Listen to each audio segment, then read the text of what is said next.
When the president is saying that he believed it was a political prosecution, does it make it easier for incoming Trump to also say that he's pardoning January 6 rioters because he believes that those are political? Look, I'm not going to get into what the incoming administration is going to do or not do. That's not something that I'm going to speak to. I've been pretty consistent about that. And I just look at where Zeke started about the idea of preemptive pardons. Yeah. You clearly didn't rule that out. You confirmed that the White House is really considering that in response to me. I'm not confirming anything. I'm just saying I'm not going to get ahead of the president on this issue. Are you ruling out the idea?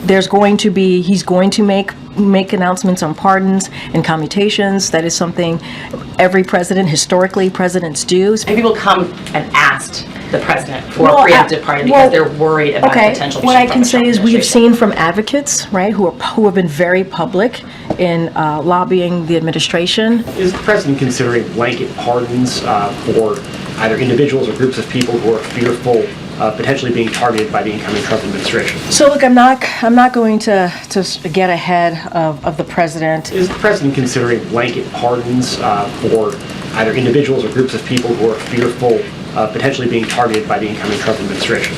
So look, I'm not going to get ahead of the president, but what I can say is that the president is reviewing other pardons and commutations, and I do want to lay out a little bit of the history. The history the president has taken over the last almost 4 years, actions that he's taken, because it's important to note that the president has so far issued 20 individual pardons and 122 commutations. He's issued more sentence commutations at this point in his presidency than any of his recent predecessors at the same point in their first terms. This is in addition to groundbreaking categorical pardons that the president issued to address marijuana possession, convictions, military convictions in the LGBTQ plus community. And as recently as April, if you go back a couple of months, the president issued 11 pardons, 5 commutations for individuals convicted of nonviolent drug offenses who demonstrated a commitment to rehabilitation. So there certainly will be more to say, just more broadly speaking. And as you know, commutations and pardons are usually done when it's the president's final term historically around the holidays. And so certainly there'll be more to come. Anything outside of that, I would say that I'm not going to get into deliberations, private deliberations, and I'm just not going to get ahead of the president. As press secretary, you committed to speaking to the American people, and I quote, in a transparent way, in a truthful way, and an honest way. Yes. And then in July, here at this podium, you were asked about the president pardoning his son, and he said, it's a no, it will be a no, it's a no. Yes, and that is so exactly right. Of the president's son and that pardon, it became a yes. I'm wondering if you would like to explain to us, the American people, really why the information that you provided turned out not to be true. And I answered this question on Monday. We spent about 30 minutes on this, almost 30 minutes, roughly 30 minutes on this particular issue. And I'm just going to reiterate what I said on Air Force One to your colleagues when I did the gaggle. And look, if you look at his statement, it's pretty comprehensive. The statement that he put out on Sunday when he made this decision to pardon his son, Hunter Biden. It's in his own voice. I think it takes you through his thinking, and he did. He wrestled with this. And again, he said in his statement, in his own voice, that he made that decision this past weekend. And the fact is, when you think about how the president got to this decision, circumstances have changed. They have. And a couple of things, and I said this on Monday as well. Republicans said they weren't going to let up, weren't going to stop. Recently announced Trump appointees for law enforcement have said on the campaign that they were out for retribution, and I think we should believe their words, right? We should believe what they say.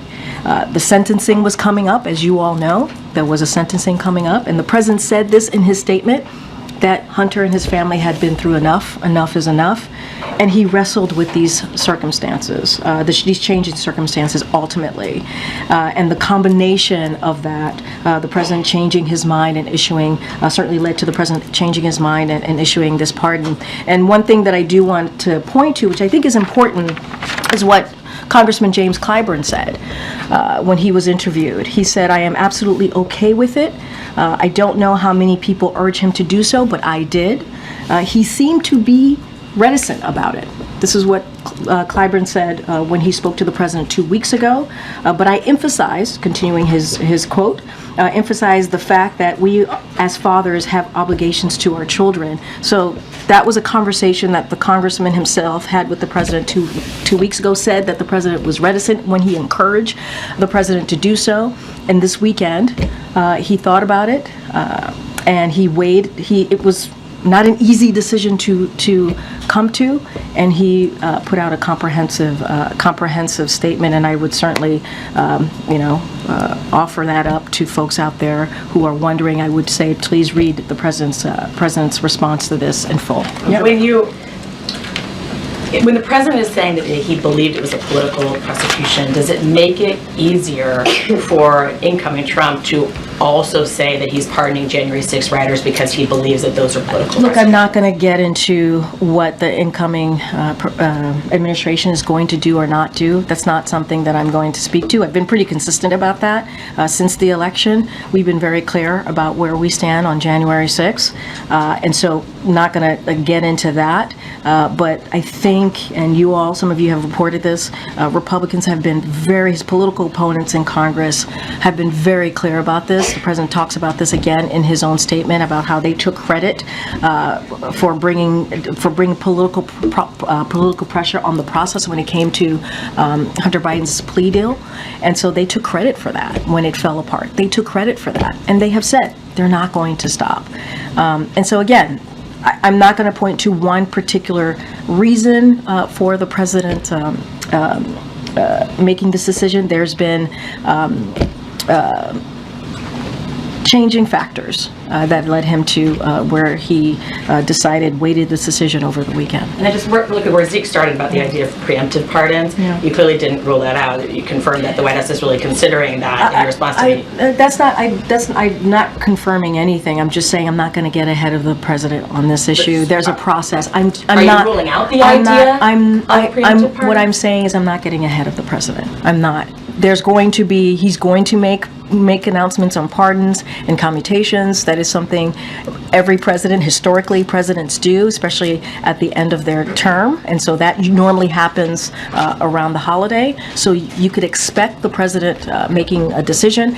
What I can talk to and speak to is this particular pardon a couple of days ago of his son and what he's been able to do. I laid out some historic actions that the president has taken when it comes to pardons, when it comes to commutations over the past 4 years, as recently as this past April. I'm not going to get into hypotheticals here. I'm not going to get into the president's thinking. Have people come and asked the president for a preemptive pardon because they're worried about potential prosecution? So what I can say is we have seen from advocates, right, who have been very public in lobbying the administration for pardons and clemency, commutations. We've heard from them. You all have seen it. So obviously we've heard them. I'm just not going to get into specifics of what we're going to do, not do. I'm not going to get ahead of the president, and I think you can understand that process that we're going to keep going.